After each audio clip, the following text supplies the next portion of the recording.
Hello dear students, welcome back to our channel. बच्चों, last time हमने हमारा chapter 4 Indian constitution already start कर दिया है। तो आज मुझे एक बहुत इंटरेस्टिंग सी चीज़ है जो आपको दिखानी है हमारे संविधान के ऊपर। प्रियम्बल, स्ट्रक्चर और फंडामेंटल ड्यूटीज़ जो है बच्चों वो हमने कंप्लीट कर लिया है ऑलरेडी हमारे लास्ट लेक्चर में, जिसकी लिंक जो है वो हमारे डिस्क्रिप्शन बॉक्स में दी है, तो आप जाकर वो चेक कर सकते हैं। 9th शेड्यूल आर्टिकल 31B है बच्चों। लास्ट में एक गलती हो गई थी, शायद वो देखने में मुझसे एरर हो गया था, 31(8) लिख दिया था मैंने। It is not 8, it is 31B। तो 9th शेड्यूल जो आता है वह आपका 31 आर्टिकल 31B के हिसाब से है। ओके, तो वो मैंने मिस्टेक जो है अपनी रेक्टिफाई कर दिया है इस लेक्चर में, तो आप जाकर चेक कर सकते हैं। इसी के साथ ये है हमारा फंडामेंटल ड्यूटीज़ के बारे में। एज नागरिक, एज सिटीज़न ऑफ इंडिया हमारी कुछ ड्यूटीज़ एंड रिस्पॉन्सिबिलिटीज़ है, तो वो हमने देख लिया था कि हमारे राइट्स यानी कि जब हम अधिकार मांगते हैं तो उसके साथ साथ जिम्मेदारियां भी आती है जो हमें पता होना ज़रूरी है। आज जो हम करने वाले हैं बच्चों वो है हमारा basic features of Indian constitution. आप फंडामेंटल ड्यूटीज़ तो जान ली, आर्टिकल्स तो जान लिए, स्केड्यूल्स तो हमने जान लिए इसके अंदर, लेकिन हमारा जो इंडियन कॉन्स्टिट्यूशन है उसके फीचर्स क्या है ये आज हम पढ़ेंगे। ओके, अब Indian constitution came into effect from 26 जनवरी 1950। अब आप बोलोगे मैम आपने तो हमको बताया था कि इंडियन कॉन्स्टिट्यूशन जो है वो तो 26 नवंबर 1949 में बना हुआ है। तो हाँ बच्चों, उस वक्त ये हमारा जो कॉन्स्टिट्यूशन है वो बना था, लेकिन इम्प्लीमेंट कब हुआ है बच्चों? वो इम्प्लीमेंट हुआ है 26 जनवरी 1950 से, जो कि हमारा रिपब्लिक डे भी आता है। तो तभी से हमारा कॉन्स्टिट्यूशन जो है वो क्या हो गया, समझ लो 26 नवंबर की जो डेट है हमने देखी है वो है जब इसको फ्रेम किया गया था, बनाया गया था, बनकर तैयार था। अब बनाने के बाद अब जैसे रूल्स एंड रेगुलेशन बना लिया, उसको इम्प्लीमेंट भी तो करना है, फॉलो करना भी तो शुरू करना है। तो वो जो इफेक्ट में आया था हमारा कॉन्स्टिट्यूशन वो है 26 जनवरी 1950, 26 जनवरी 1950। अब ये जो कॉन्स्टिट्यूशन है वो क्या करता है, एज गाइडलाइन हमारे लिए क्या करता है बच्चों, काम करता है।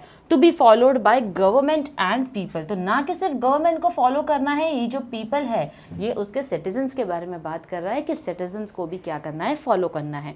It ensures the protection of fundamental rights of the people of India. अब हमारे फंडामेंटल राइट्स क्या है, हमारी ड्यूटीज़ क्या है, ये इसको प्रोटेक्ट कौन करता है, हमारा कॉन्स्टिट्यूशन करता है। तो फंडामेंटल राइट्स का क्या है, इसके पास प्रोटेक्शन है, किसके पास, हमारे कॉन्स्टिट्यूशन ऑफ इंडिया के पास। Constitution helps participation of people in the government. Constitution जो है वो हमारी मदद करती है गवर्नमेंट के साथ पार्टिसिपेशन में।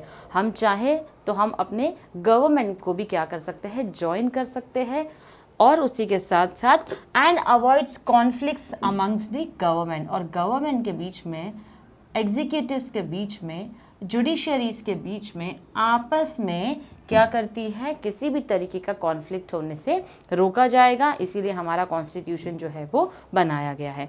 Doctor B.R. Ambedkar is the chief architect of the Indian constitution.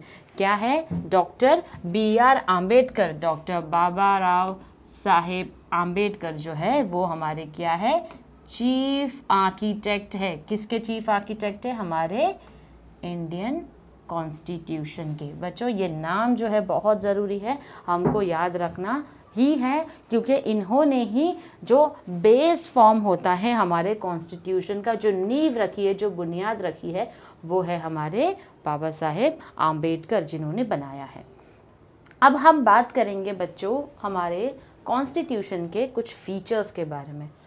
बच्चों ये बहुत ही इंपॉर्टेंट है, इसलिए मैं थोड़ा सा स्लो जाते हुए आपको समझा रही हूँ, क्योंकि हर एक वर्ड की इम्पॉर्टेंस है। अगर आपने किसी वर्ड का कोई दूसरा मीनिंग डिराइव कर लिया तो that could be a problem. इसीलिए थोड़ा धीरे और आसानी से हम इसको समझने की कोशिश करेंगे। Okay, the longest constitution in the world. हमारा जो इंडिया का कॉन्स्टिट्यूशन है वो क्या है, सबसे बड़ा कॉन्स्टिट्यूशन है पूरी दुनिया में। सिर्फ इंडिया में नहीं, सिर्फ इंडिया के साथ दूसरी अदर कंट्रीज़ में नहीं, ये पूरी दुनिया में जितनी भी कंट्रीज़ हैं उन सब के कंपैरिजन में इंडियन कॉन्स्टिट्यूशन सबसे बड़ा है। मैंने आपको लास्ट टाइम बताया था बच्चों हमारा कॉन्स्टिट्यूशन जो है वो क्यों बड़ा है, क्या रीज़न है, क्योंकि यहाँ पर डाइवर्सिटी है, क्योंकि यहाँ पर मल्टीपल रिलीजन, मल्टीपल कल्चर के लोग रहते हैं, हमारा पॉपुलेशन भी ह्यूज है। आप सोचो ना, 1652 तो सिर्फ हमारे पास लैंग्वेजेस हैं इंडिया में, 270 तो सिर्फ मदर टंग्स है हमारी कंट्री में। इतनी डाइवर्सिटी, इतनी रिचनेस होगा तो कहीं ना कहीं कॉन्स्टिट्यूशन भी तो लॉन्ग होगा, लेंदी होगा। इसीलिए पूरी दुनिया में हमारा कॉन्स्टिट्यूशन सबसे ज़्यादा लॉन्गेस्ट है। अब constitution of India had originally 395 articles and 8 schedules when it came into force on 26 जनवरी, यानी कि यहाँ पर बोला जा रहा है जब तक 26 जनवरी से ये इफेक्ट में आना शुरू हुआ था उसके पहले पहले की बात है। कितने आर्टिकल्स थे? 395। बच्चों याद रखना, कंफ्यूजन के लिए आपको बोला जा सकता है, ऑब्जेक्टिव्स में पूछा जा सकता है। क्या पूछा जा सकता है? कितने आर्टिकल्स थे और कितने स्केड्यूल्स थे जब 26 जनवरी 1950 तक इफेक्ट में आया था। उसके बाद जो और आर्टिकल्स और स्केड्यूल्स हमारे ऐड हुए हैं वो कब हुए हैं? Even after the repeal of several provisions it still contains 461 articles and 12 schedule, यानी कि बाद में क्या हुआ, 461 आर्टिकल्स हो गए और 12 स्केड्यूल्स, यानी कि यहाँ पर +4 हमारा और ऐड हो गया तो कितने स्केड्यूल हो गए हमारे? 12। यहाँ 395 थे तो 395 से कितना हो गया? 461 हो गया। कॉन्स्टिट्यूशन ऑफ इंडिया, अच्छा ये जो सोर्स जहाँ से लिया गया है बच्चों वो मेंशन किया गया है कि ये जो इन्फॉर्मेशन आपको दी जाती है आगे ऐड होकर तो वो कहाँ से दी गई है। तो सोर्स है Durgadas Basu's introduction to constitution of India के पेज नंबर 33 के ऊपर यहाँ पर बताया गया है कि उसमें और आर्टिकल्स और स्केड्यूल्स ऐड हो चुके हैं। Constitution of India has the distinction of being the most lengthy and detailed constitutional document. पूरी हिस्ट्री में किसी भी कंट्री का कॉन्स्टिट्यूशन इतना बड़ा नहीं रहा है जितना हमारा है। Okay, the world has so far produced with about 1,20,000 words. अब इसके अंदर कितने वर्ड्स हैं बच्चों? 1,20,000 तो वर्ड्स हैं। अगर हम यूएसए की बात करें जिसका कॉन्स्टिट्यूशन देखा जाए चेंजेस होने के बाद, अमेंडमेंट्स के बावजूद भी up to date consist of not more than 7,000 words, यानी कि इतना चेंजेस लाए।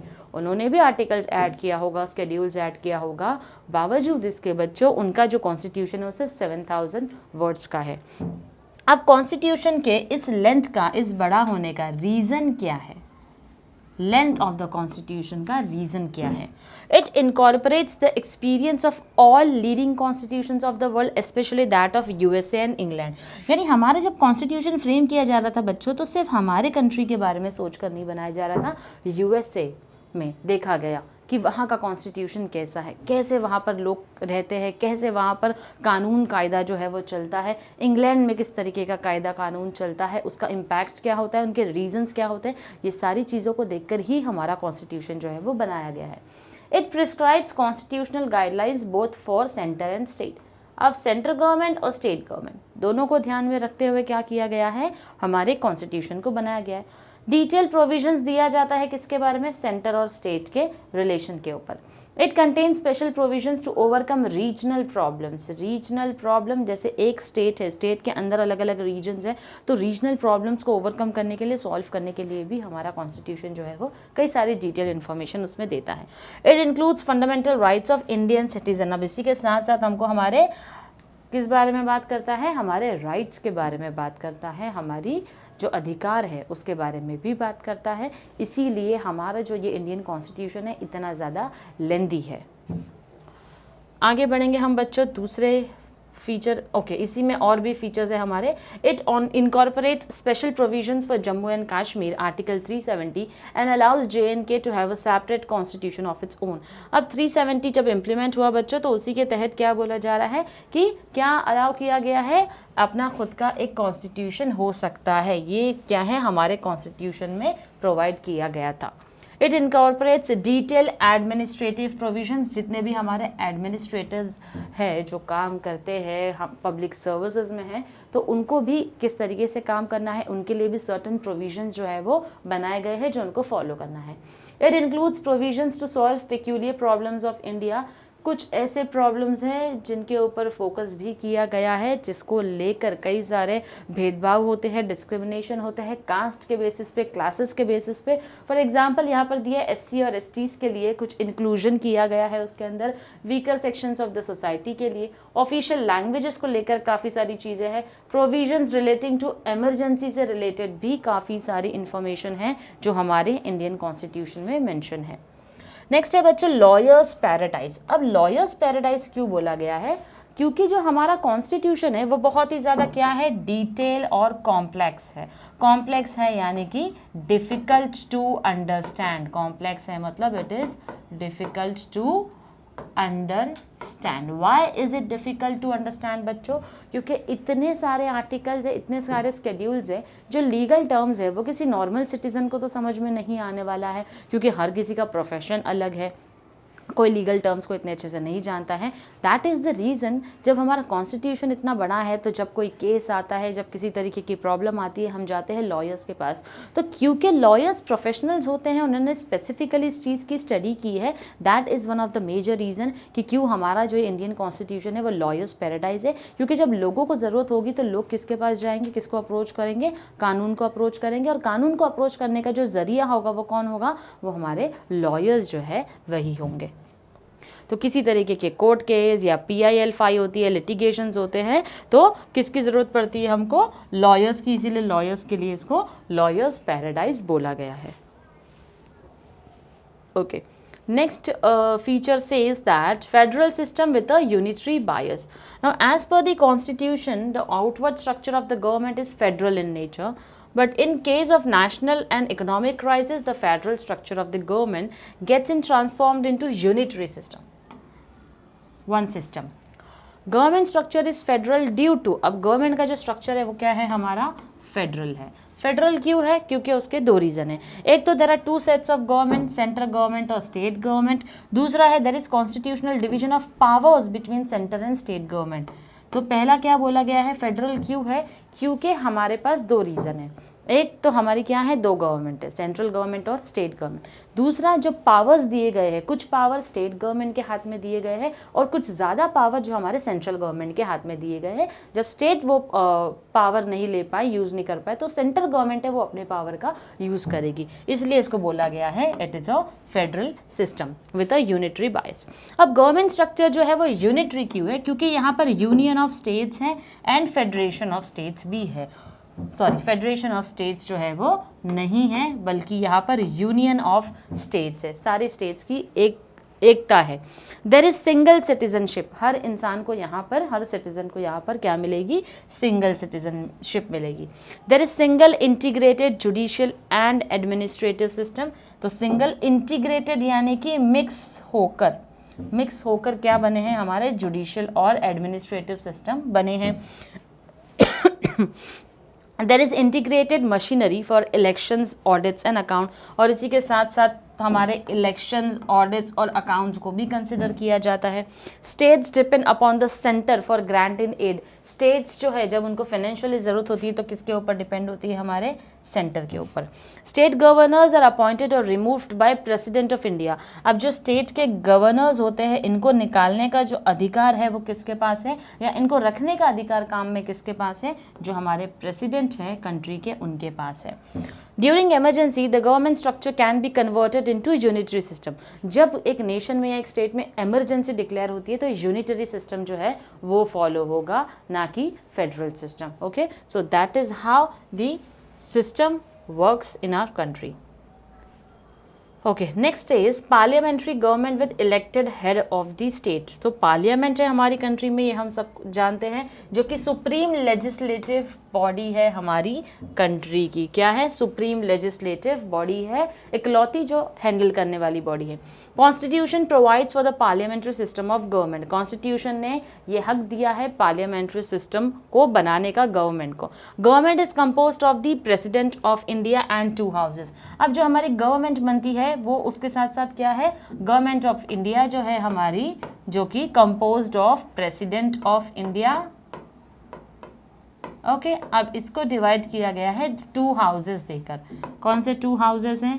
एक तो है हमारा राज्यसभा और दूसरा आता है हमारा Lok Sabha.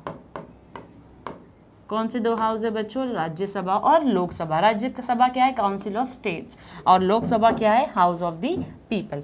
Since the parliament has 2 houses it is by cameral, क्योंकि 2 हाउसेस है हमारे पार्लियामेंट जो है उसके 2 हाउसेस है, Rajya Sabha and Lok Sabha, that is the reason उसको क्या बोला जाता है, bicameral, bi means 2, so bicameral. President is the elected head of the state of India, president जो है वो इलेक्टेड हेड होता है स्टेट ऑफ इंडिया का। ओके राज्यसभा जो है वो क्या है, राज्यसभा जो है वो बच्चों अपर हाउस है पार्लियामेंट का, Rajya Sabha is the upper house of the parliament. It is a permanent body, okay ये एक परमानेंट बॉडी है and not subject to dissolution, जो कि खत्म नहीं होने वाली, तो परमानेंट बॉडी, फिक्स बॉडी बनी हुई है। 1/3 of the members retires every second year, कितने लोग रिटायर होते हैं, उसके 1/3 मेंबर जो है वो क्या होते हैं, रिटायर होते हैं। कब रिटायर होते हैं, एवरी सेकेंड ईयर, हर 2 साल में 1/3 उसके मेंबर्स जो होते हैं वो रिटायर होते हैं and are replaced by newly elected members. और इसी के साथ ये जो 1/3 लोग चले गए हैं उसमें से क्या होता है, न्यूली इलेक्टेड मेंबर्स वहां पर इलेक्ट होकर आते हैं। Each member is elected for a term of 6 years। अब हर एक मेंबर, ईच मेंबर जो सिलेक्ट होता है वो कितने टाइम के लिए सिलेक्ट होता है, 6 साल के लिए सिलेक्ट होता है। अब नेक्स्ट आता है, ये है हमारा राज्यसभा और ये है हमारा लोकसभा। लोकसभा जो है वो क्या है, लोअर हाउस है, राज्यसभा अपर हाउस है, तो ये क्या है हमारा लोअर हाउस है। The members of the house are directly elected by citizens of India on the basis of universal adult franchise system.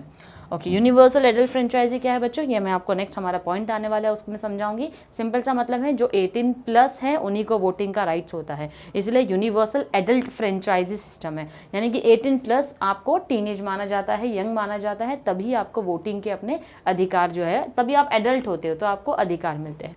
तो मेंबर ऑफ द हाउस जो है वो कहाँ से सिलेक्ट होकर आते हैं, यहाँ पर उनको सिटीजन्स ऑफ इंडिया जो है हम लोग जो है वो क्या करते हैं, इलेक्ट होकर इनको चुनकर इलेक्शन में, चुनाव में हम इनको चुनकर क्या करते हैं, रिप्रेजेंटेटिव बनाते हैं।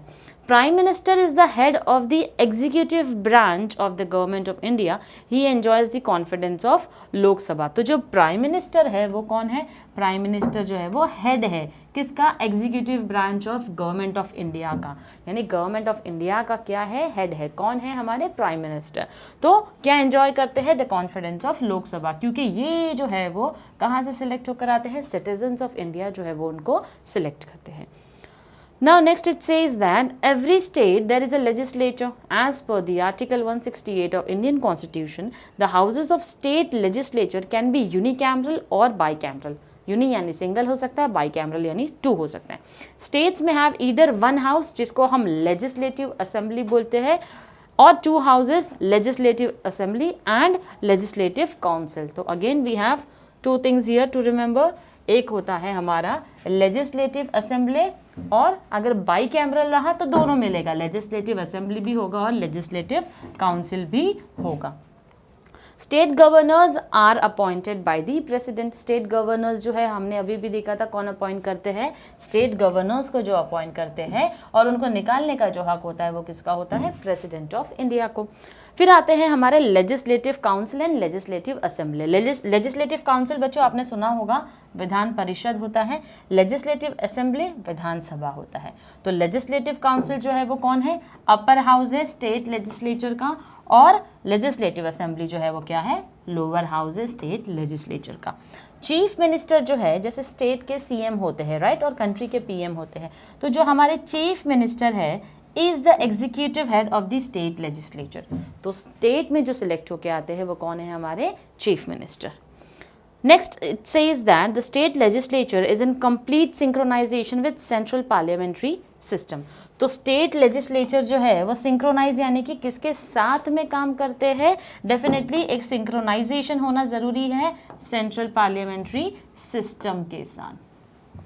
Most of the states in a country are unicameral. बहुत सारे स्टेट्स ऐसे जो कि यूनिकैमरल है, except 7 states namely Andhra Pradesh, Bihar, Jammu Kashmir, Karnataka, Maharashtra, Telangana and UP. तो ये क्या है हमारे, ये ऐसे स्टेट्स हैं जो कि हमारे यूनिकैमरल स्टेट्स है।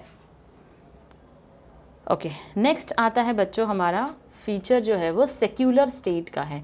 सेक्युलरिज्म का मतलब क्या होता है, जहाँ पर हम देशभक्ति के साथ साथ हर एक रिलीजन को इक्वली रिस्पेक्टफुली ट्रीट करते हैं। Constitution of India provides for a secular state, India does not have state, यानी कि ऑफिशियल रिलीजन जो है इंडिया का नहीं है। ऑफिशियल लैंग्वेज हिंदी को बनाया था, बहुत सारे मसले हो गए थे उसको बनाने के बाद, हर स्टेट्स आपस में लड़ रहे थे, तो उनको एक अपॉर्चुनिटी दे दी कि आप अपने ही स्टेट में क्या कर सकते हो, अपनी लैंग्वेज का यूज़ कर सकते हो ऑफिशियल पर्पसेस के लिए। लेकिन इंडिया का ऑफिशियल रिलीजन कोई नहीं है। हाँ, यहाँ पर माइनॉरिटी और मेजॉरिटी बहुत कुछ है, लेकिन ऑफिशियली इंडिया को कोई रिलीजन जो है वो अब तक नहीं दिया गया है। Next, it says that it is neutral in religious matter, neutral है, ठीक है, ना इसकी साइड में है ना उसकी साइड में है, न्यूट्रल है रिलीजियस मैटर्स की जब बात आती है तब। Constitution of India recognises the principle of tolerance towards all religions in India. Constitution of India हमको क्या सिखाता है? टॉलरेंस का प्रिंसिपल हमको सिखाता है ना। What is tolerance? Basically when we are tolerating certain things. उसके लिए एक पूरा टॉपिक है हमारे पास जो हम हमारे अगले लेक्चर में समझेंगे। अब हम मूव ऑन करते हैं बच्चों हमारे नेक्स्ट पॉइंट पे, जो कि है यूनिवर्सल एडल्ट फ्रेंचाइजी। जो मैंने आपको बोला, Indian constitution provides for universal adult franchise, all citizens of 18 years and above can vote, यानी कि आप इलेक्शन में वोट कब कर सकते हो? जब आप 18 years एंड अबाव हो। There is no separate electoral for people belonging to different communities, all communities are equal for the purpose of voting. यहाँ पर यह भी बोला जा रहा है, ऐसा नहीं है कि आप अगर माइनॉरिटी हो तो आपके लिए कोई वोटिंग सिस्टम चेंज हो जाएगा। वोटिंग सिस्टम जो है वो कॉमन है irrespective of your religion, no matter whichever religion you belong to, whichever community you belong to. 18 and above you are applicable for voting. If you are not 18 and above, you are not eligible for voting. That's it. Next is uniformity in basic administrative system. Now when we talk about uniformity, that is uniformity is most important matters of administration. Basically here we are talking about the administrative work. For example, there is single integrated judicial system, uniformity in civil and criminal laws, and common all India services. However, there is no common civil code in the state of Goa. Goa में कुछ common civil code जो होना चाहिए, जो हर country में uniform यानी single होना चाहिए, जो हर कोई फॉलो करे, चाहे आपका कोई भी रिलीजन हो, डज नॉट मैटर। तो यूनिफॉर्म सिविल कोड जो है वो हमारी कंट्री में क्या बोला जा रहा है, मोस्ट ऑफ द स्टेट्स में तो इंटीग्रेटेड जुडिशियल सिस्टम चलता है, लेकिन गोवा एक ऐसा यूटी है जहाँ पर किसी तरीके का कॉमन सिविल कोड जो है वो नहीं है। नेक्स्ट आता है बच्चों हमारा फंडामेंटल राइट्स, फंडामेंटल ड्यूटीज़ हमने देखा था। फंडामेंटल राइट्स है, constitution of India guarantees the following fundamental rights. तो कॉन्स्टिट्यूशन ऑफ इंडिया जो है हमको क्या करता है, गारंटी करता है फंडामेंटल राइट्स की। पहला है राइट टू इक्वालिटी, जो आर्टिकल 14 to 18 के अंदर होता है। बच्चों याद रखना, ये आपको फिर से ऑब्जेक्टिव टाइप क्वेश्चन है जो पूछा जा सकता है, या मैच द कॉलम या ट्रू और फॉल्स में आ सकता है। एमसीक्यूज, ट्रू और फॉल्स, मैच द कॉलम, तीनों में से किसी में भी पूछा जा सकता है। राइट टू इक्वालिटी कौन से आर्टिकल्स को बिलोंग करता है। नेक्स्ट आता है राइट टू पर्टिकुलर फ्रीडम। कौन से फ्रीडम की बात हो रही है? Freedom of speech and expression, freedom to form association और unions, freedom to practise any profession. तो ये आता है हमारा आर्टिकल 19 से लेकर 22 के अंदर। नेक्स्ट है हमारा राइट अगेंस्ट एक्सप्लॉयटेशन, जो आर्टिकल 23 से 24 के अंदर है। Right to freedom of religion, आप जो रिलीजन और उसकी प्रैक्टिसेस फॉलो करना चाहो आप कर सकते हो एज पर article 25 to 28। Cultural and educational rights, जो कि आर्टिकल 29 से 30 में आते हैं। और राइट टू कॉन्स्टिट्यूशनल रेमेडीज, जो आता है आपको आर्टिकल 32 से 35 के अंदर। Now, it is to be noted that there are many restrictions that have been placed on enjoyment and exercise of fundamental rights, and therefore there is nothing like absolute freedom. कई सारे restrictions भी है जब हम बात करते हैं हमारे enjoyment की, तो absolute freedom पूरी तरीके से freedom नहीं मिलेगा। There are certain freedom and there are certain restrictions also that you need to follow. For instance, freedom of religion is guaranteed subject to public order, morality and health. Also, reasonable restrictions have been placed on the exercise of Article 19 on the grounds of sovereignty and integrity of India, security of state, decency, morality. तो कुछ चीज़ें ऐसी है जहाँ पर आपको restrictions मिलेंगे, कुछ चीज़ें ऐसी है जहाँ पर आपको फ्रीडम मिलेगा, but there is nothing like absolute freedom और complete freedom. Okay, here we need to make sure कि पूरी तरीके से फ्रीडम नहीं है। अगर रिलीजन आपको फॉलो करना है तो you need to make sure आपकी एक डिसेंसी बनी हुई है, ओके, और public guaranteed subject to public order. So basically आप पब्लिकली लोगों को ज़्यादा ऐसी कोई एक्टिविटी नहीं परफॉर्म कर रहे हो जिससे लोगों को तकलीफ या परेशानी हो रही है। You need to take care of your morality, moral values and also the health of the other people as well as your own. तो जो भी आप परफॉर्म करना चाहते हो रिलीजियस ड्यूटी करो, लेकिन अपने आप को पूरी तकलीफ देकर या फिर मॉरल वैल्यूज से हट कर या पब्लिक ऑर्डर जुडिशरी सिस्टम को पीछे करके अगर आप रिलीजन प्रैक्टिसेस फॉलो कर रहे हो, ultimately there is no freedom for such people. Next is it is an independent judiciary. Okay, it says that the constitution has made judiciary independent of the legislature and the executive, and independent judiciary is vital to the success of democracy in the country. Independent judiciary basically यहाँ पर हमारे judiciary system के ऊपर बात चल रही है, हमारे justice system के ऊपर बात चल रही है। तो जहाँ पर independent है, जहाँ पर कोई PM या कोई president आकर उनको force नहीं कर सकते हैं कि आपको जो कोर्ट में फैसला लेना है वो आप हमारे बोलने पर लोगे, नहीं। इंडिपेंडेंट है जुडिशरी सिस्टम, अपने खुद के नॉलेज से और एक्सपर्टीज से वो जो सज़ा देना चाहे या जिसकी सज़ा माफ़ करना चाहे वो कर सकते हैं। Judicial review. The Constitution gives powers to the courts to declare any law passed by the legislature and any act of executive as null and void if such laws or acts violate any provision of the Constitution. In other words, the Constitution emphasizes supremacy of the judiciary. जैसे मैंने आपको समझाया, judiciary system जो है हमारी country में वो हमको क्या बोलता है, कॉन्स्टिट्यूशन ने उनको पूरा अधिकार दिया है कि आप जो लॉ चाहो वो इंक्लूड कर सकते हो, लेकर आ सकते हो, अगर वो पब्लिक के हित में अच्छा है तो। और जो लॉ किसी ने लाया है लेकिन उससे लोगों को बुरी तरीके से कुछ अफेक्ट होगा तो आप ऐसे कानून को नल एंड वॉइड डिक्लेयर कर सकते हो। किसी के दबाव में नहीं आना है, इंडिपेंडेंट हो, अपना डिसीजन आप खुद लो, किसी के प्रेशर में आकर डिसीजन मत लो। Compromise between judicial review and parliamentary sovereignty.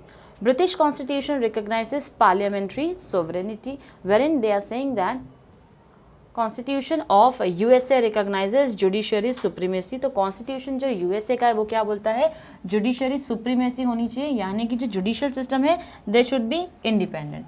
Constitution of India compromises between the two. It empowers the judiciary with the power of declaring any law as null and void. कोई भी law को null and void बोला जा सकता है if it violates the constitution. अगर constitution के against कोई ऐसा लॉ बना है जो कॉन्स्टिट्यूशन को वायलेट कर रहा है, उसके रूल्स एंड रेगुलेशंस को, उसके आर्टिकल्स को, उसके राइट्स एंड ड्यूटीज़ को, तो ऐसे लॉ को आप null and void डिक्लेयर कर सकते हो। But the judiciary does not have the power of judicial review over the wisdom of legislative policy. That is, important matters of public policy are to be decided on the floor of the house and not in the court. अगर public से related, यानी कि यहाँ पर बोला जा रहा है जुडिशियल रिव्यू करने का राइट जो है जुडिशरी सिस्टम को नहीं दिया गया। Judicial review over the wisdom of legislative policy, अगर ऐसा कोई पब्लिक पॉलिसी से रिलेटेड कोई इंपॉर्टेंट मैटर्स जो है जो डिसाइड होते हैं वो कोर्ट में डिसाइड नहीं होंगे, वो कहाँ होंगे, हमारे हाउसेस में होंगे। तो जो हमारे पार्लियामेंट्री सिस्टम के दो हाउस में, राज्यसभा एंड लोकसभा, तो ये सारे डिस्कशन वहाँ होंगे, कोर्ट में नहीं। Next is revolutionary in nature. Revolution का मतलब होता है बच्चों एक न्यू चेंज लेकर आना। इंडियन कॉन्स्टिट्यूशन जो है अपने आप में ही एक रेवोल्यूशनरी है, क्योंकि एक रिवॉल्यूशन आया जब कंट्री में बहुत सारे चेंजेस लेकर आने की किसी ने सोचा, बहुत सारी प्रैक्टिसेस को हटाने की सोचा और सोशल एविल से लड़कर हमारे कंट्री को डेवलपमेंट की तरफ कैसे ले जा सकते हैं ये सोचा। It has abolished several unjust practices. ऐसी प्रैक्टिसेस को अबॉलिश किया गया, ख़त्म किया। For example practice of untouchability. बच्चों इसके लिए आएगा आपका आर्टिकल 17, तो मेक श्योर आपको इसका आर्टिकल याद होना चाहिए। Article 17 of Indian constitution abolishes the practices of untouchability. Next आता है हमारा प्रैक्टिस ऑफ सती, जो राजा राम मोहन रॉय ने क्या किया, इसको हटाने के लिए अपनी पूरी मेहनत लगा दी। प्रैक्टिस ऑफ बॉन्डेड लेबर, जिसको हम बंधुआ मजदूर भी बोलते हैं, तो इस प्रैक्टिसेस को भी ख़त्म किया गया। Also special facilities and opportunities are provided for the upliftment of weaker section such as SC ST and others. तो इसी के साथ साथ हमारे कॉन्स्टिट्यूशन हमको और क्या देते हैं, वीकर सेक्शन जो है सोसाइटी के, उनके अपलिफ्टमेंट के लिए, उनके उद्धार के लिए क्या करते हैं, बहुत सारी अपॉर्चुनिटीज़ और रिजर्वेशन सिस्टम जैसी फैसिलिटीज़ उन्होंने दे रखी है। More flexible than rigid. Rigid नहीं है हमारा इंडियन कॉन्स्टिट्यूशन। रिजिड का मतलब होता है एकदम स्थिर, जो चेंज नहीं किया जा सकता है। तो बहुत ही काफ़ी ज़्यादा फ्लेक्सिबल है हमारा Indian constitution. Most of the articles can be amended by the parliament by a 2/3 majority. अब ये जो हमने पढ़ रहे हैं ना बार बार अमेंडमेंट, अमेंडमेंट क्या होता है मैम? अमेंडमेंट का मतलब होता है चेंज लेकर आया जा सकता है आर्टिकल्स में, लेकिन उसके लिए पार्लियामेंट में कितनी मेजॉरिटी जो है उसके फेवर में होनी चाहिए? 2/3 उसके फेवर में होनी चाहिए। In each house of the parliament, दोनों ही हाउसेस में, तो राज्यसभा और लोकसभा दोनों के 2/3 मेंबर्स जो है वो अग्री करने चाहिए अगर किसी तरीके का चेंज आ रहा हो तो। Also, certain provisions of the constitution such as changes in the name of states, boundaries of the state can be amended by a simple majority of each house of the parliament। अगर कुछ ऐसे provisions भी दिए गए हैं constitution में, जैसे आपको किसी स्टेट का नेम चेंज करना होगा या फिर आपको बाउंड्रीज जो है वो चेंज करनी होगी स्टेट की, तो आप क्या कर सकते हो? अमेंडमेंट आ सकता है जहां पर majority of each houses of the parliament, यानी कि ऐसे डिसीजंस के लिए, ऐसे प्रोविजंस के लिए कौन चाहिए? मेजॉरिटी चाहिए। मेजॉरिटी क्या होती है? यानी ज़्यादा से ज़्यादा लोग उसके फेवर में होने चाहिए। यहाँ हम 2/3 या 1/3 नहीं बोलेंगे, यहाँ ज़्यादा से ज़्यादा। फॉर एग्जाम्पल 100 में से कम 80% या 90% जो है वो क्या है? फेवर में है। 50% के अबाव मेजॉरिटी हो जाती है, 50% के बिलो माइनॉरिटी हो जाती है। तो जो 51% अगर वोट करेगा तो वो मेजॉरिटी हो गई अगर फेवर में हो गया तो, और 51% अगर वोट कर रहा है अगेंस्ट के लिए तो वो डिसीजन अगेंस्ट हो जाएगा। So that is how you go for majority of the decision. Next है सिंगल सिटीजनशिप। जैसे हमने पढ़ा है इंडियन कॉन्स्टिट्यूशन सिंगल सिटीजनशिप देता है। अगर आप इंडिया में हो तो आपको इंडियन सिटीजनशिप मिलेगी, अगर आप बाहर के हो बाहर की सिटीजनशिप आपको मिली है और आप यहाँ आकर यहाँ की सिटीजनशिप लेना चाहते हो तो वहाँ की सिटीजनशिप आपको खारिज करनी पड़ेगी, क्योंकि एक इंसान अलग अलग सिटीजनशिप के साथ नहीं रह सकता है। 1 कंट्री 1 सिटीजनशिप। नेक्स्ट है हमारे types of emergencies. According to Indian constitution there are 3 types of emergency. अब कॉन्स्टिट्यूशन के हिसाब से कितनी टाइप ऑफ इमरजेंसी है बच्चों? 3 टाइप है इमरजेंसी की। The state emergency may be declared when suddenly the circumstances call for immediate action by the public authorities under special powers granted to them. यानी कि हम कभी भी डिक्लेयर कर सकते हैं, क्या डिक्लेयर कर सकते हैं? इमरजेंसी, लेकिन कुछ अधिकार, कुछ पावर्स जो है वो स्टेट के हाथ में होना ज़रूरी है। In India the president has the power to declare the state of emergency. तो इमरजेंसी डिक्लेयर करने का पावर हमारी कंट्री में किसके पास है? हमारी कंट्री के जो प्रेसिडेंट है उनके पास है। अब ये 3 टाइप ऑफ इमरजेंसीज जो है वो क्या है? पहली आती है national emergency. Article 352 of Indian constitution states about the national emergency, जो कि नेशनल इमरजेंसी के बारे में बात करता है। कौन सा article? Article 352। National emergency can be impose during the times of war, external aggression और आर्म्ड रिबेलियन। यानी किसी तरीके का वॉर हो रहा है, कोई बाहर से कुछ अग्रेशन, यानी कि बाहर की कंट्री, जैसे समझ लो किसी ने अटैक कर दिया, armed rebellion, war, again war चालू है हमारे आर्मीज का, in the whole of India और in some parts of India, या तो पूरे इंडिया में या तो इंडिया के कुछ हिस्सों में। For instance in 1971 national emergency was impose during Indo पाक वॉर।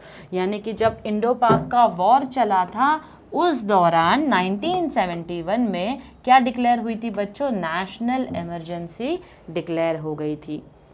सेकेंड आता है हमारा स्टेट इमरजेंसी, जो आता है आर्टिकल 356 के तहत। Article 356 of the Indian constitution mentions about the state emergency. State emergency is declared when there is a failure of constitutional machinery in the state. State emergency जो है वो डिक्लेयर की जा सकती है जब स्टेट में, एक स्पेसिफिक स्टेट में कोई चीज़ें सही से नहीं चल रही होगी। Except in Chhattisgarh and Telangana all states in India have experience state emergency at some of the other points in time. तो इन 2 स्टेट को छोड़कर, जो कि छत्तीसगढ़ और तेलंगाना है, यहाँ पर कभी भी स्टेट इमरजेंसी डिक्लेयर नहीं हुई है। उसके अलावा जितने दूसरे स्टेट्स हैं हमारे, उन्होंने कहीं ना कहीं स्टेट इमरजेंसी जो है वो देखी है। नेक्स्ट है हमारी फाइनेंशियल इमरजेंसी, जो आर्टिकल 360 के तहत आती है, जो हमको बोलती है फाइनेंशियल इमरजेंसी डिक्लेयर किया जा सकता है। When the president has sufficient grounds to understand that our economy is threatened by financial instability he may declare financial emergency. जब प्रेसिडेंट ऑफ इंडिया को समझ में आती है ये बात कि हमारी कंट्री जो है सफिशिएंट ग्राउंड्स पे है, फाइनेंशियली इनस्टेबल है, बहुत ज़्यादा सफ़र कर रही है, तब क्या होता है? फाइनेंशियल इमरजेंसी जो है वो डिक्लेयर की जा सकती है। Financial emergency has not yet been declared in our own country. तो अभी तक तो हमारी कंट्री में फाइनेंशियल इमरजेंसी डिक्लेयर नहीं हुई है। हालांकि नेशनल इमरजेंसी 1971 में हो चुकी है इंडो पाक वॉर में, और स्टेट इमरजेंसी डिक्लेयर हो चुकी है। कोई ना कोई स्टेट्स ने क्या देखा है, कोई ना कोई स्टेट्स ने स्टेट इमरजेंसी देखा है, apart from Chhattisgarh and Telangana. इन दो को छोड़ के हर किसी ने स्टेट इमरजेंसी फेस कर लिया है। So with this we have completed our features of Indian Constitution। अब जैसे मैं आपको बोल रही थी बच्चों, मुझे एक इंटरेस्टिंग सी चीज़ है जो आपको दिखाना है, क्योंकि बहुत ज़रूरी है बच्चों आप लोगों के लिए ये चीज़ को देखना। क्योंकि अगर हम चैप्टर कर रहे हैं, लेकिन चैप्टर करने के बावजूद अगर हम इस चीज़ को ना करें, ये मैं आपको नहीं दिखाऊँ, तो डेफिनेटली ये चैप्टर करने का कोई मतलब नहीं रह जाएगा। Constitution of India as on 26 November 2021, क्योंकि ये PDF है जो मैंने डाउनलोड किया है ताकि मैं हमारे बच्चों को बता सकूं कितना लेंदी है हमारा कॉन्स्टिट्यूशन, कितने सारे आर्टिकल्स भरे हुए हैं, एग्जीक्यूटिव्स के लिए प्रोविजंस अलग अलग है, स्केड्यूल्स अलग अलग है, और क्यों इतने 22 पार्ट्स में इसको डिवाइड किया गया है, वो आप इस कॉन्स्टिट्यूशन ऑफ इंडिया में देख सकते हैं।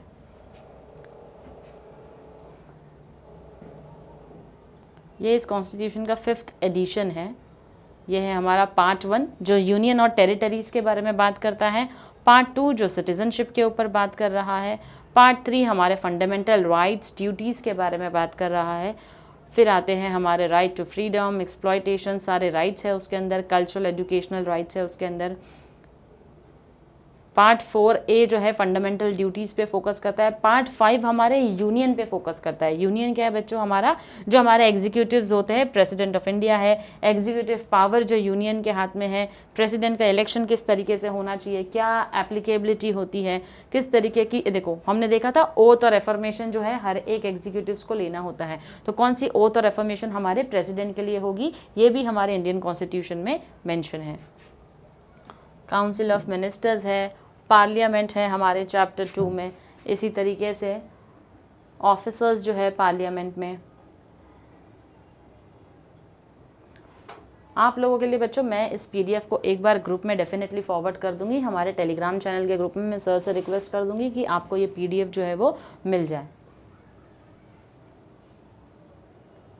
देखो ऑडिटर जनरल ऑफ इंडिया, उसके लिए भी बहुत सारी चीज़ें, तो बच्चों हर किसी के लिए, सिर्फ सिटीजन्स के लिए इसके अंदर हर एक आर्टिकल या स्केड्यूल या लॉ नहीं है, हर किसी के लिए जो इस कंट्री से जुड़ा हुआ है उसके लिए सारे कायदे कानून इसके अंदर बनाए हुए। यहाँ पर जैसे देखो यहाँ पर दिया, हाई कोर्ट के जजेस को अगर अपॉइंट किया जाता है तो उनको गवर्नर के सामने क्या करनी होती है, ओथ और एफर्मेशन लेनी होती है अपने 3rd शेड्यूल के हिसाब से, जो 3rd शेड्यूल में बनाया गया है कि किस तरीके से उनको ओथ और अफर्मेशन लेना है।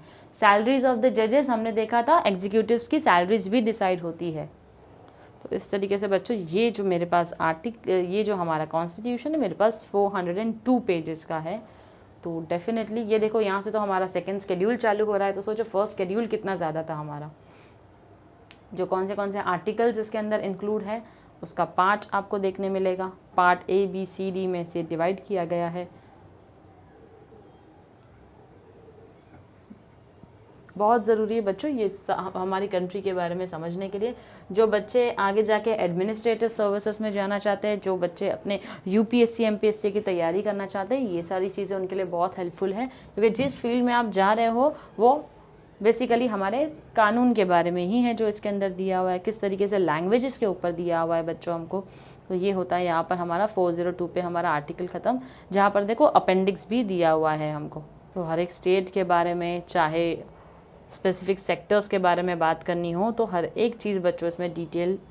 अब देखो इतना बड़ा कॉन्स्टिट्यूशन जो हमारा बड़ा है, इसीलिए तो इसके अंदर इतने सारे वर्ड्स है, 1,20,000 वर्ड्स है। अमेंडमेंट होने के बावजूद भी आर्टिकल्स कम होने से ज़्यादा क्या हो गए, बढ़ गए, राइट। 395 थे, 461 हो गए, और स्केड्यूल्स थे हमारे 8 जो कि 12 हो गए। So that is how it works.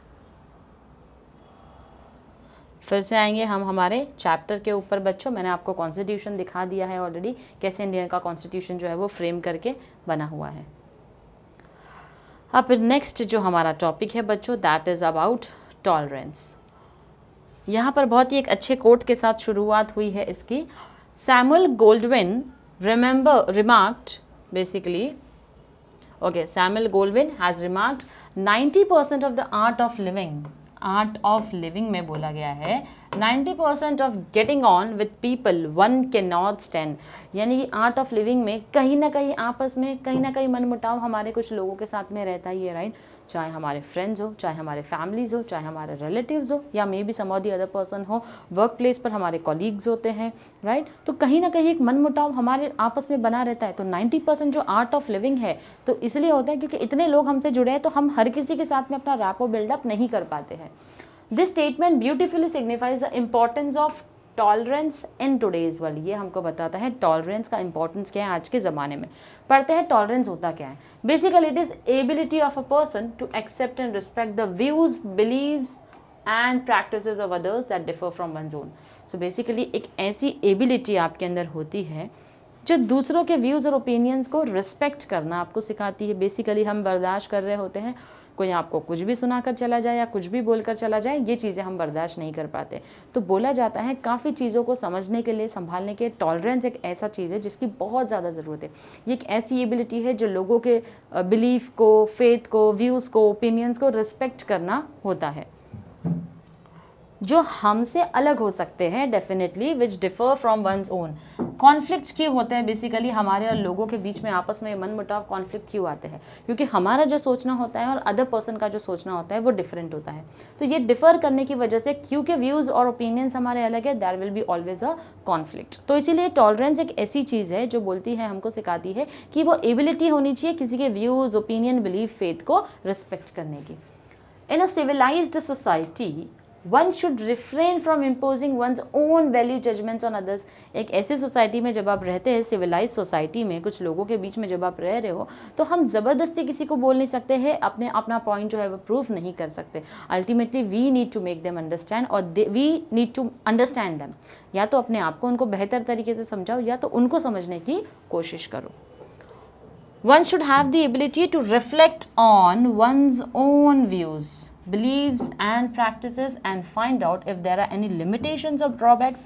हर बार हम दूसरों में नुक्स निकालने के बजाय अगर अपने आप की सोच में, अपने आप के बिलीफ, फेथ, ओपिनियंस में अगर हम नुक्स निकालें और ये देखें कि क्या हम जो रास्ते पर जा रहे हैं वो सही है या नहीं है, तो काफ़ी सारी प्रॉब्लम्स को होने से हम रोक सकते हैं। One should also try to accommodate the viewpoint of others. Accommodate यानी कि सिर्फ अपने व्यू पॉइंट और ओपिनियन मत दो, लोगों के भी व्यू पॉइंट और ओपिनियंस की रिस्पेक्ट करो। Tolerance is closely related to justice. Tolerance जो है वो क्या कहा जाता है कि इंसाफ के साथ काफ़ी ज़्यादा रिलेटेड है। One can not do justice without tolerating the view points of others. तब तक इंसाफ नहीं कर सकते हो जब तक आप दूसरे के व्यू पॉइंट और ओपिनियंस नहीं जान लेते हो। बच्चों हमेशा याद रखना, कभी भी कोई आपके पास आए किसी की बुराई करते हुए और उसकी स्टोरी सुनाए तो आपको इमोशंस में बहकर उसको जज नहीं करना है। ज़रूरत है आपको दूसरा साइड भी देखने की। You always should see the other side of the coin as well, because every coin has two sides. एक साइड तो आपने सुन लिया लेकिन दूसरे साइड के बारे में आप जानते ही नहीं हो, तो never form your opinion or viewpoint unless and until you know the other person's story as well. A tolerant person believes in the principle of to live and to let others live in peace. जो tolerant इंसान होता है वो कैसा होता है? जो जैसे हमने बोला ना, जियो और जीने दो, तो खुद भी शांति से जिएगा और दूसरों को भी शांति से जीने देगा। A tolerant person does not believe in superiority. ये ऐसा इंसान नहीं है जो सुपीरियरिटी का मतलब होता है मैं ही सब कुछ हूँ, मैं ही बेहतर हूँ। ये ऐसा इंसान है जो सुपीरियरिटी में बिलीव नहीं करता है। He does not consider that his views and beliefs are ultimate. और उसे ये भी नहीं लगता है कि भाई मेरा व्यू जो है, मेरे बिलीव जो है वो ही सही है, दुनिया जो है वो गलत है। He does not accept the fact that different individuals have different view points. He does accept the fact, okay, ये ऐसे फैक्ट को एक्सेप्ट करता है क्या कि different peoples will have different view points and therefore multiple view points should be respected as long as such view point makes sense. ये एक ऐसा इंसान है जो टॉलरेंट लोग होते हैं, वो क्या होते हैं बेसिकली, जो दूसरों के भी ओपिनियंस और व्यू को सुनते हैं और हमेशा मानते हैं कि ठीक है ये आपका व्यू पॉइंट है, ये सही हो सकता है, ये मेरा व्यू पॉइंट है। उस बात पर लड़ते और झगड़ते बिल्कुल भी नहीं है। अब इसी के साथ साथ बोला जा रहा है व्यू पॉइंट किसी के आप सुनो और उसको समझने की कोशिश करो। अगर उसमें कोई सेंसिबली बातें आपको दिखाई देगी तो अगर आपको लगता है हाँ भाई इस बात में थोड़ा सा सेंस है, तो आप उस व्यू पॉइंट को सुनो और उसकी रिस्पेक्ट करो। Tolerance is needed when ever differences arise. Tolerance की ज़रूरत कब होती है? जब आपस में ये मनमुटाव आने शुरू होते हैं, डिफरेंस ऑफ ओपिनियंस आ जाते हैं हमारे। When there are differences and compromise is not possible, then tolerance is required on the part of each party to accept and respect each others point of view. जब differences आते हैं तो दोनों ही party की क्या है ओपिनियन, और दोनों ही पार्टी को क्या करना चाहिए बेसिकली, सिर्फ मैं ही हर बार क्यों समझूं, आप भी समझो। ये भी हम चीज़ें सोचते हैं कई बार। तो दोनों ही पार्टी को क्या करने की ज़रूरत है, सोचने और समझने की ज़रूरत है एक दूसरे के व्यू पॉइंट्स को लेकर। According to Joshua Liebman, tolerance is the positive and cordial effort to understand another's belief. Tolerance जो है एक पॉजिटिव है और एक ऐसा एफर्ट है जो दूसरों को समझने की कोशिश करता है। दूसरों के बारे में क्या समझने की कोशिश करता है, उनकी बिलीव्स क्या है, उनके प्रैक्टिसेस क्या है, उनके हैबिट्स क्या है, विदाउट नेसेसरीली शेयरिंग और एक्सेप्टिंग देम। ज़रूरी नहीं है कि उनके बिलीफ और उनके फेथ अगर आपसे अलग हो तो आप उनको रिजेक्ट कर दो, आप उनको एक्सेप्ट करो, ये भी ज़रूरी नहीं है, लेकिन आप उसको रिस्पेक्ट कर रहे हो टॉलरेंस में, that is one of the most important factor. Normally, a tolerant person expects others not to interfere with his or her legitimate activities. He in turn would not interfere in others' legitimate activities. In a tolerant society, one can explain and guide, counsel and convince others but never dictate them. So basically यहाँ पर बोला जा रहा है कि tolerant इंसान जो होगा वो ना तो अपने काम में किसी को interfere करने देगा कि आप आओ, आप मुझे किसी की और की बुराई सुनाओ या आकर बातें बताओ, ना ही वो किसी और के पास जाकर ये काम करेगा कि उनकी किसी काम में किसी की जाकर बुराई करना या बात करना, ना ही वो कन्विंस करने की आपको कोशिश करेगा कि आपको इस तरीके से चलना है। One can explain and guide, council and convince others but never dictate them.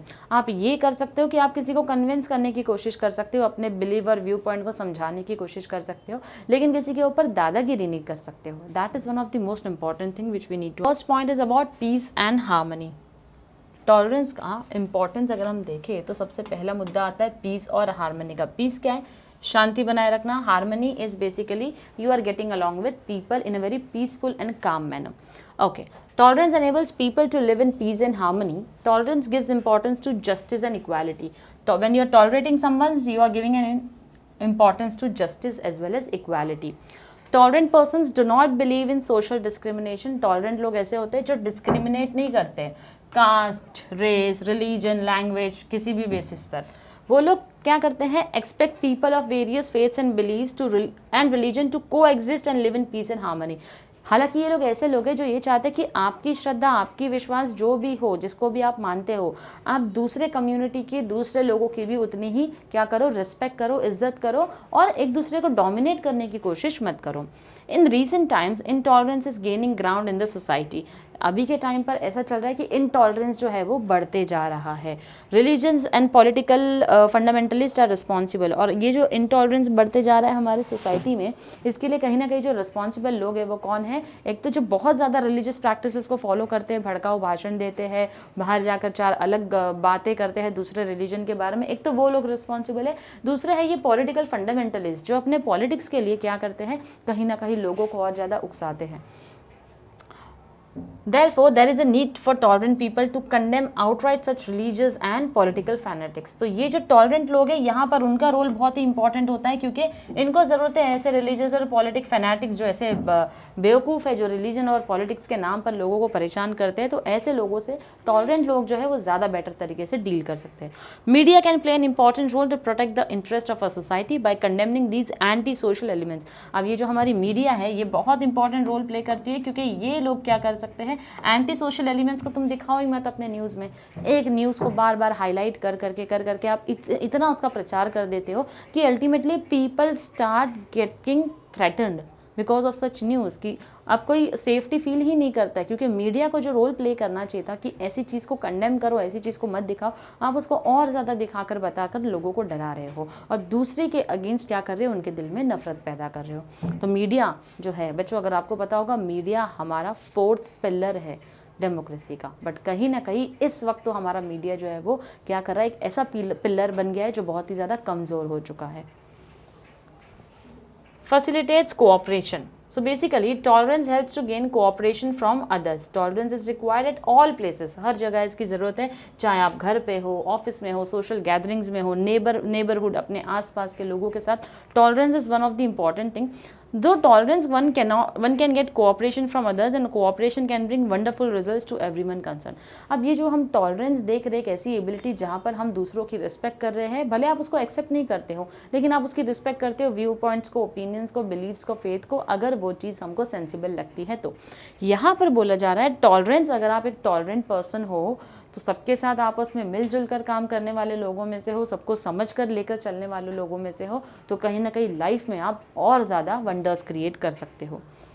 Tolerance not only results in peace and harmony but also brings prosperity to individuals, groups and to the entire nation.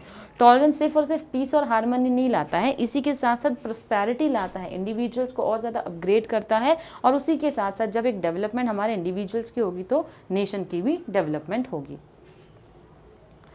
Develops relation, क्या करता है, basically relation जो है उनको develop करने की कोशिश करता है हमारा tolerance. It helps to develop good relations with others. When one accepts and respects the viewpoint of others, then others do the same in return. Tolerance बोल रहा है जब आप किसी के बिलीव्स और फेथ की रिस्पेक्ट करते हो तो सामने वाला भी आपके beliefs, faith, views and opinions की क्या करेगा, रिस्पेक्ट करेगा, जिससे कि आपस में एक बहुत ही गुड फेलोशिप रिलेशन जो होते हैं वो लोगों के साथ हमारे डेवलप हो जाते हैं। नेक्स्ट है हमारा इकोनॉमिक ग्रोथ। पीस और हार्मनी जो हमारे इकोनॉमी के ग्रोथ के लिए बहुत ज़्यादा ज़रूरी है।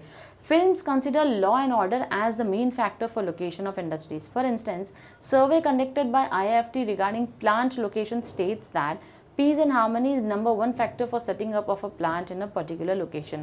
Due to industrialization, there is employment generation and economic growth of the region. अब क्योंकि इकोनॉमिक ग्रोथ की ज़रूरत है, कहीं ना कहीं इंडस्ट्रियलाइजेशन अगर आना शुरू हो गया जहाँ पर आप प्लान सेटअप कर रहे हो तो कहीं ना कहीं उसकी वजह से इकोनॉमी जो है उसकी भी ग्रोथ होना शुरू हो रही है। लेकिन ये जो आप सेटअप कर रहे हो आपको मेक श्योर करना है कि किसी की लाइफ जो है वो हार्म नहीं हो रही है, वहाँ के लोगों के लिए जहाँ पर आपने प्लान सेटअप किया है उनकी लाइफ के साथ खेलकर आप जो है वो बिल्कुल भी उनके लाइफ के कॉस्ट के ऊपर आप अपना प्लांट और इंडस्ट्री सेटअप नहीं कर रहे हो, वरना इकोनॉमिक ग्रोथ की तरफ तो नहीं जाएगी लेकिन लोगों की ज़िंदगी जो है वो बर्बाद हो जाएगी। तो that is what we need to consider first. Next topic जो है हमारा जिसकी हम कब से बात कर रहे हैं जो है हमारा पीस एंड हार्मनी के ऊपर। कम्यूनल हार्मनी, बेसिकली जो अदर कम्युनिटीज़ के बीच में ये हार्मनी होना बहुत ज़रूरी है। Peace refers to freedom from disturbances and violence. Peace का मतलब होता है शांति, जो हमको चाहिए, किन चीज़ों से, किसी भी तरीके के डिस्टर्बेंसेस हमको नहीं चाहिए। कम्युनल हार्मनी कैसे बनाई जा सकती है, आपस में कम्युनिटीज़ के बीच में एक अंडरस्टैंडिंग होकर गुड रिलेशंस जो है वो क्रिएट हो सकते हैं। Thus we may state that peace and communal harmony go hand in hand. इसलिए हम बोल सकते हैं पीस और कम्युनल हार्मनी जो है वो हमेशा ऐसे दोस्त हैं जो हाथ पकड़कर चलने वाले साथ में हैं। गो हैंड इन हैंड का मतलब होता है एग्जैक्टली हाथ पकड़कर नहीं चल रहे, लेकिन ऐसे दोस्त, ऐसे फ्रेंड्स जो बचपन में आपने देखा होगा, जो स्कूल फ्रेंड्स होते हैं, हमेशा चाहे कुछ भी मुसीबत आ जाए हमेशा साथ में ही रहेंगे। आपके लाइफ में भी ऐसे कुछ दोस्त होंगे जो हमेशा साथ में ही रहेंगे। तो मेरा मानना यह है कि पीस और कम्युनल हार्मनी ये दो ऐसे भाई है, ये करण और अर्जुन है, जिनको हम अलग नहीं कर सकते। अगर अलग कर दिया तो डेफिनेटली क्या होगा, जो अपोजिट विलन होगा उसकी जीत हो जाएगी। तो ये ऐसे करण अर्जुन है जिसका साथ में रहना हमेशा ज़रूरी है। Okay, in India for centuries the peace is disturb due to communal tensions between Hindus and Muslims. कहीं ना कहीं इंडिया में जो पीस, जो सुख शांति है वो डिस्टर्ब हो चुकी है क्योंकि एक कम्युनल टेंशन चलते रहता है हिंदूज एंड मुस्लिम्स के बीच में। Communal conflicts reached a peak during the days of India's partition in 1947। तो ये जो कम्युनल प्रॉब्लम चलता आ रहा है, ये चलता आ रहा है बच्चों 1947 से। क्यों 1947 से? क्योंकि तभी इंडिया का पार्टीशन हो गया था, राइट? इंडिया और पाकिस्तान तभी फॉर्म हुआ था। Since the creation of Pakistan, Muslims have become a stereotype for accusation as anti-national and anti-social. कहीं ना कहीं जब पार्टीशन हुआ, जब एक अलग देश बन गया पूरा मुस्लिम्स का, तो उसकी वजह से आज मुस्लिम्स को एक स्टीरियोटाइप तरीके से देखा जाता है। कहीं ना कहीं ये क्या है, एंटी सोशल है, क्योंकि इन्होंने अपना खुद का देश क्यों मांगा, ये इंडिया से प्रॉब्लम है, इंडिया में नहीं रहना चाहते हैं। तो इसकी वजह से क्या होने लग गया, आज एक स्टीरियोटिपिकल सोच जो है वो मुस्लिम्स को लेकर हमारी कंट्री में बन गई है, that they are anti national, यानी कि ये लोग देशद्रोही होते हैं और एंटी सोशल होते हैं। तो ये एक सोच है जो कंट्री में डेवलप हो गई इंडिया के पार्टीशन जो कि 1947 में हुआ था, उसकी वजह से। The religious and political fundamentalist responsible for violent clashes. अब ये जो रिलीजियस लोग होते हैं ना, जो बहुत ज़्यादा धार्मिक होते हैं, जो भड़काऊ भाषण देते हैं रिलीजन के ऊपर, सबसे पहले रिस्पॉन्सिबल तो यही है। दूसरे है पॉलिटिकल फंडामेंटलिस्ट, जो पॉलिटिक्स में रिलीजन को मुद्दा बनाकर खेलते हैं। इन्होंने ही सबसे ज़्यादा वायलेंस क्रिएट किया है। हिंदूज़ एंड मुस्लिम एक ऐसी कम्युनिटी है जिसके बीच में 1947 के पहले, अगर आपको पता होगा, जब पार्टीशन नहीं हुआ था, तो बेसिकली ये ऐसे दो कम्युनिटी मजबूत थी जो हमेशा साथ रहकर चलने वाली थी। लेकिन एक पार्टीशन ने हमारी कंट्री को क्या कर दिया, अलग कर दिया। ना ही फिजिकली अलग किया, लेकिन जो रिलेशंस थे वो भी क्या हो चुके हैं, खराब हो चुके हैं। Next, it says that such clashes affect not only the two communities but also other communities in India. अब इसकी वजह से क्या होता है, सिर्फ दो कम्युनिटी को ही इससे इफेक्ट नहीं हुआ, उन दो के अलावा और भी कम्युनिटी के लोग थे जो इससे क्या हुए, इफेक्ट हो गए। एग्जाम्पल के तौर पर यहाँ पर दिया है, कम्युनल क्लैशेस हुए थे जब बाबरी मस्जिद जो है उसका क्या हुआ था, डिमोलिशन हुआ था। And in Gujarat state on account of fire in Sabarmati express near Godhra railway station इन 2002। तो ये दो सबसे बड़े ऐसे कम्युनल टेंशन्स हमारे कंट्री में चले थे। एक तो डेमोलिशन ऑफ बाबरी मस्जिद हुआ था, और उसके साथ साथ गुजरात के स्टेट में जब साबरमती एक्सप्रेस में, गोधरा रेलवे स्टेशन पर साबरमती एक्सप्रेस में आग लगा दी गई थी 2002 में। Have also aggravated the communal problems in India. बच्चों, जब ये सारी चीज़ें होती है तो कहीं ना कहीं हमारे कंट्री में जो कम्युनल टेंशन है और ज़्यादा बढ़ जाती है, क्योंकि हर कम्युनिटी को लगता है उस कम्युनिटी ने ही अटैक किया है, ये कम्युनिटी सोचेगी अदर कम्युनिटी ने ही अटैक किया। बट एग्जैक्टली क्या यही सिनेरियो होता है? क्या हम एग्जैक्टली जानते हैं कि जो करने वाले थे वो कौन थे? आप और हम जैसे जो आम सिटीजन्स होते हैं, क्या वाकई में ऐसी एक्टिविटीज़ में कभी इन्वॉल्व होते हैं, ऐसे भाषणों में इन्वॉल्व होते हैं? नहीं। तो ये जो रिलीजियस और पॉलिटिकल फंडामेंटलिस्ट होते हैं ये क्रिएट करते हैं। ये सिर्फ एक चिंगारी जो है वो जला देते हैं, बाकी आग जो है वो पूरे जंगल में लग जाती है। वही कॉन्सेप्ट होता है हमारा यहाँ पर भी, जो हमारे कम्युनिटी के क्लैशेस जो है वो चल रहे हैं। Sorry. With the given scenario, it is important to bring peace and communal harmony in the country. अब क्योंकि हमने ये सब देख लिया कि दो कम्युनिटीज़ के बीच में जब आपस में कम्युनल टेंशन चल रहा है तो अफेक्ट सबसे ज़्यादा कौन हुए हैं? अदर कम्युनिटी के लोग भी तो हुए हैं। जब ये डिमोलिशन हुआ था और जब ये साबरमती एक्सप्रेस में आग लगाई गई थी तो हम जैसे नॉर्मल लोग ही होंगे जिनकी जान गई होगी। ये जो रिलीजियस एंड पॉलिटिकल फंडामेंटलिस्ट है, इनमें से इनका कोई नहीं मरा होगा, लेकिन हमारे ही कोई अपने पहचान वाले जो है वो मरे होंगे, जिसकी वजह से पता चलता है कि ऐसे सिनेरियो की वजह से पीस और कम्युनल हार्मनी का हमारी कंट्री में होना कितना ज़रूरी है। Importance of peace and communal harmony, क्यों ज़रूरत है हमको पीस एंड कम्युनल हार्मनी की? क्योंकि इससे सोशल कॉन्फ्लिक्ट्स जो होते हैं, जो डिस्क्रिमिनेशन की वजह से आते हैं, डिस्क्रिमिनेशन मतलब भेदभाव की वजह से जो सोशल कॉन्फ्लिक्ट आ जाते हैं, सोसाइटी में कॉन्फ्लिक्ट आ जाते हैं कम्युनिटीज़ के बीच में, उसको कम करने के लिए पीस और कम्युनल हार्मनी की ज़रूरत है। It helps to foster social ties among various communities. Peace and communal harmony क्या करेगा? सोशल टाइज जो है वो बढ़ा देगा लोगों के बीच में, कम्युनिटीज़ के बीच में। It develops a sense of brotherhood, आपस में भाईचारा बनाए रखना ज़रूरी है। फेलोशिप एंड कम्युनल टेंशंस और क्लैशेस टेंड टू डिमिनिश। ये जो हम भाईचारा बनाकर रखते हैं कहीं ना कहीं, इसी की वजह से आज भी हमारे कंट्री में जो अदर कम्युनिटीज़ है, चाहे कितने भी लोग आ जाए, ये जो रिलेशन डेवलप हो चुका है दूसरी कम्युनिटी के साथ, वो कभी ख़त्म नहीं होने वाला है। ये भाईचारा हमारा ख़त्म नहीं होगा। Next, it says that it promotes the feeling of patriotism among community members. Peace और कम्युनल हार्मनी बनाए रखोगे तो पेट्रियोटिज्म, जो देशभक्ति है ना, वो भी कहीं ना कहीं क्या होती है, इससे हमारी प्रमोट होती है। क्योंकि हम इंडियंस जो है वो सबसे ज़्यादा कल्चर ट्रेडिशन के साथ साथ हम ये अपनी जो यूनिटी बनाए रखते हैं, जो एकता बनाए रखते हैं, इसके लिए भी हम सबसे ज़्यादा जाने जाते हैं। It helps to gain cooperation from other community members, और इसी के साथ साथ दूसरे कम्युनिटी मेंबर्स के साथ कोऑपरेशन, यानी वो भी हमको समझ के ले और हमारे साथ क्या करें, कोऑपरेट करें। It enables the people to be more tolerant in this society, और इसी के साथ साथ लोगों को क्या सिखाती है? पीस और कम्युनल हार्मनी बहुत ज़्यादा टॉलरेंट होना सिखाती है। आपस में एक दूसरे को लेकर चलो, समझ कर चलो, बिलीव्स, फेथ, ओपिनियन को क्या करो, इम्पोर्टेंस दो। आप एक्सेप्ट नहीं करते हो, मत करो, लेकिन रिस्पेक्ट तो हम कर ही सकते हैं, राइट? तो विद दिस बच्चों, we have completed our chapter 4 the Indian constitution. Next lecture में बच्चों हम जो कंटिन्यू करेंगे वो हमारे ऑब्जेक्टिव्स क्वेश्चंस जो हैं वो हम कंप्लीट करेंगे। Till then stay tuned to our lectures. Thank you very much.